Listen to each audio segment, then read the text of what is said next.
Hey friends, and thanks for joining me again. And guess who found their whiteboard? It was hiding in the spare bedroom.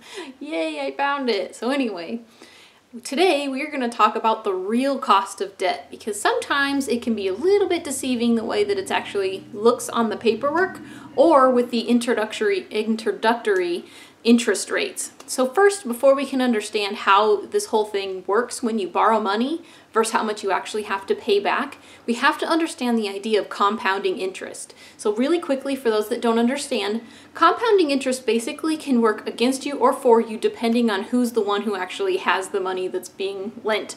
So it can work for our, benefit if we have money in a savings account. We put $100 in there, and there's an introductory rate or something like that where they're paying 4%. So after a year, that $100 makes $4. So then the next year when they go to calculate the interest, it's interest on the 104, not the original amount that we put in.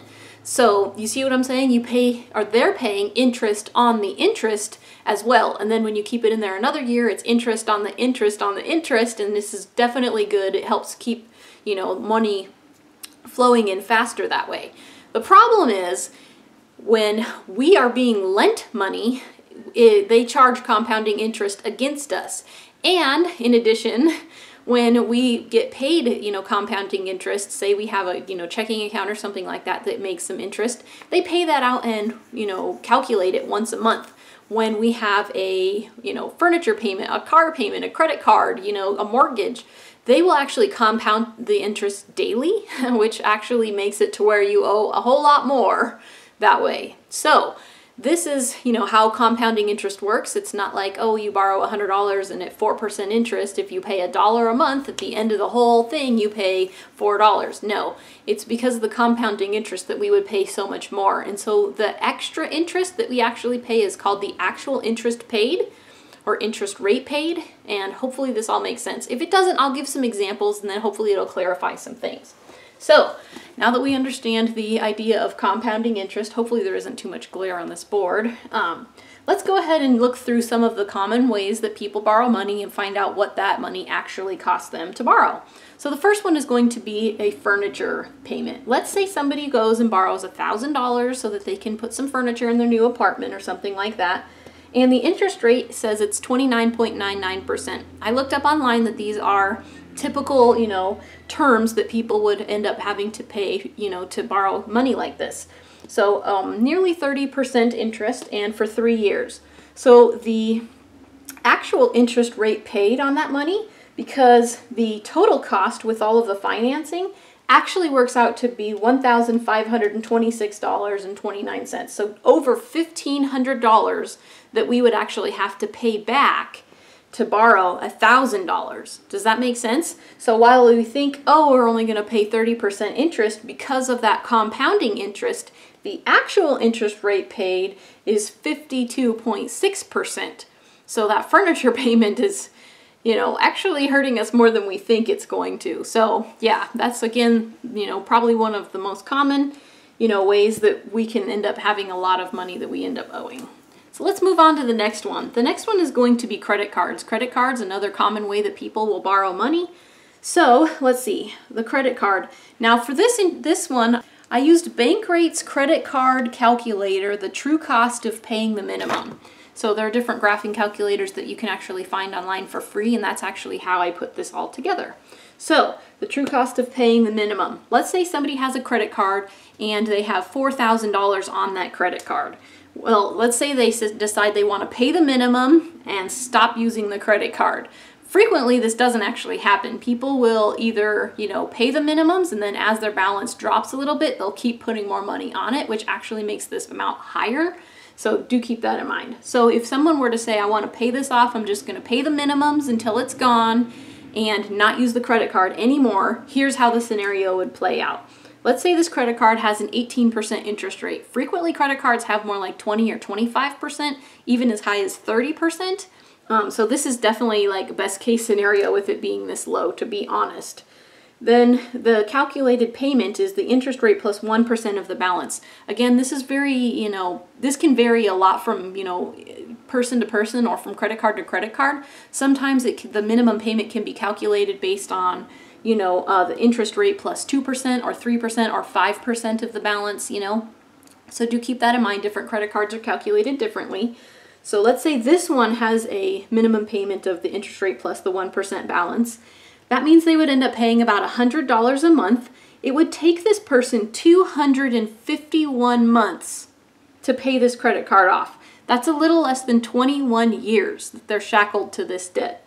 And the total interest that they pay is $5,423, more than the original balance, which means even though this little 18% looks innocent enough, when you actually look at it and you calculate out the numbers, the actual interest rate paid is actually 136%.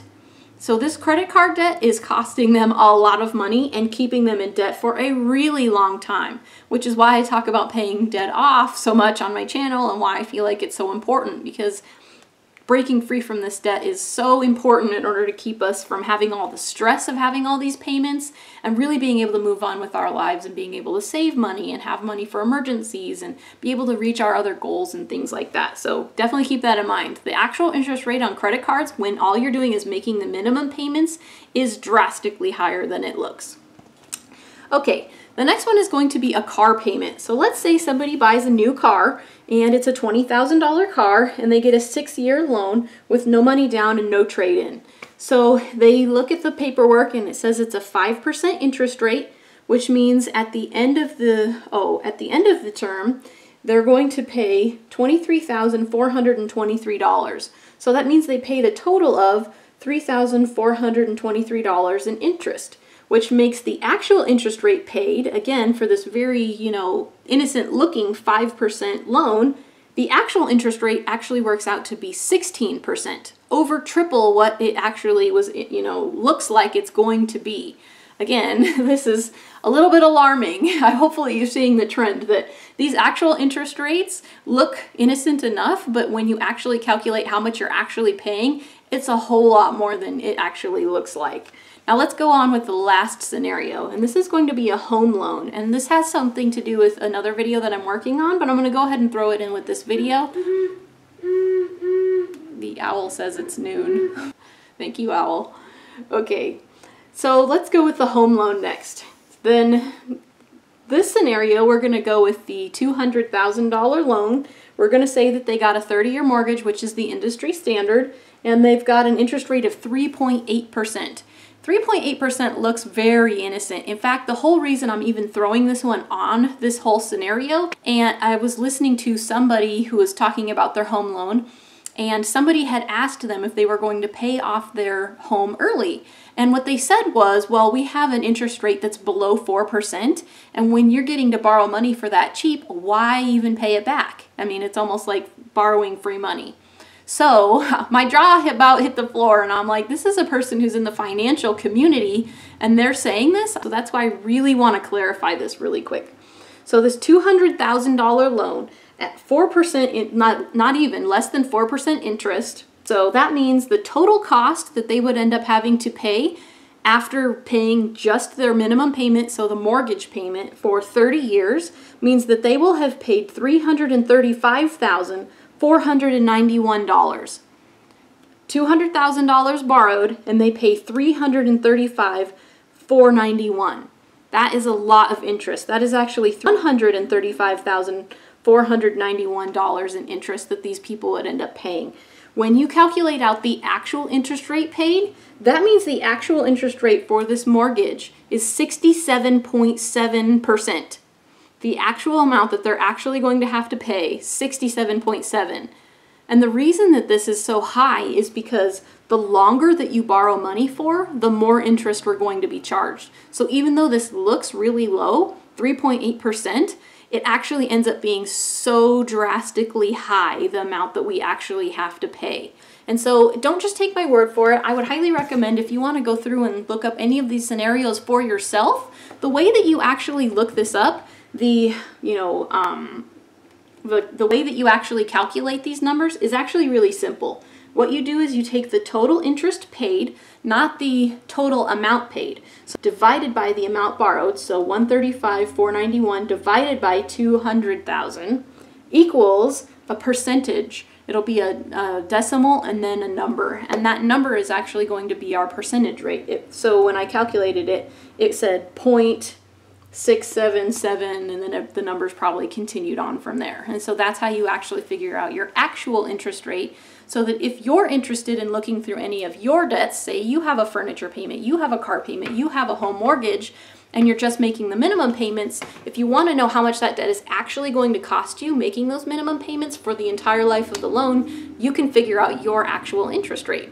So hopefully this video was helpful to you. If you're new here, subscribe so that you never miss an exciting or helpful video, and hopefully we'll see you next time. Thanks for watching.